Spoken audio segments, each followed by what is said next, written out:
नमस्कार मंडळी, आज आपण महाशिवरात्रीसाठी स्नॅक्स बनवत आहोत.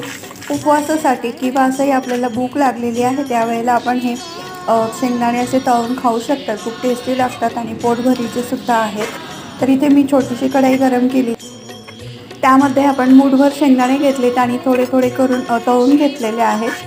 छान असे मंद गॅसवरती खमंग खरपूस असे तळून घ्यायचे आहेत तेलामध्ये.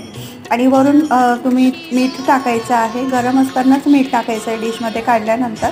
आणि आवडत असेल तर थोडंसं तिखटसुद्धा टाका. छान असे तिखट आणि खारट असे शेंगदाणे खूप टेस्टी लागतात. तर उपवासासाठी खूप छान लागतात हे पदार्थ. तोंडाला चवसुद्धा येते आणि एरवीसुद्धा तुम्ही हे स्नॅक्स दुपारच्या वेळेला करून खाऊ शकता. तुम्ही बघू शकता गरम गरम असतानाच मी यामध्ये मीठ टाकलेलं आहे. तिखट टाकलेलं नाही आहे. तुम्ही तिखटसुद्धा यामध्ये टाकू शकता.